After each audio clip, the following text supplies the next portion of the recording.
मनुष्य का जीवन व शरीर किन किन चीज़ों से मिलकर बना है, वह आप इस मनुष्य जीवन को क्या मानते हो।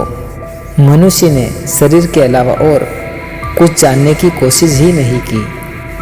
सबसे पहले मनुष्य में समय का जन्म होता है, यानी आपके शरीर में मन के रूप में विराजमान होता है। इसके बाद बुद्धि का कार्य मन से सर्वदा भिन्न होता है।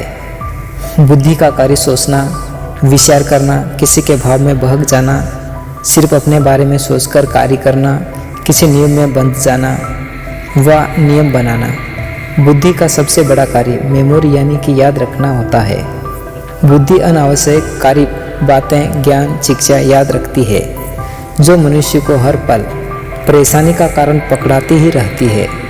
बुद्धि का कार्य किसी भी घटना को भूलने ना देने का होता है। मनुष्य को बुद्धि के अधिकांशकारी से दुख ही मिलता है।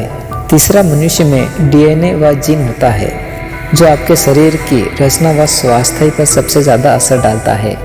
डीएनए व जीन के हिसाब से आपका शरीर की लंबाई व शरीर की कम लंबाई व शरीर में क्या क्या बीमारी होने की संभावना रह सकती है। इसके बाद आता है मनुष्य का शरीर। हाथ, पाँव, लीवर, आँख, कान, दांत, गला, इन सभी का असर भी आपके जीवन में कुछ हद तक पड़ता ही है। इसका असर समय पर भी पड़ता है, पर समय इसका घाव जल्दी ही भर देता है।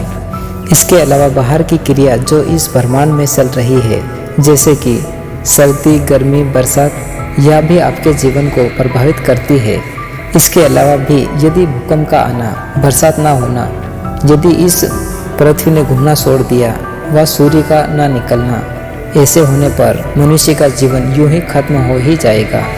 अब आप अच्छे से समझ ही गए होंगे कि मनुष्य क्या है। क्या मनुष्य इंडिविजुअल चल सकता है? मनुष्य प्रकृति के सभी कार्यों से मिलकर बना हुआ है। किसी एक का हटना यानी मनुष्य का जीवन भी हट ही जाएगा। मनुष्य भी इस ब्रह्मांड के चल रहे कार्यों में जुड़ा हुआ है।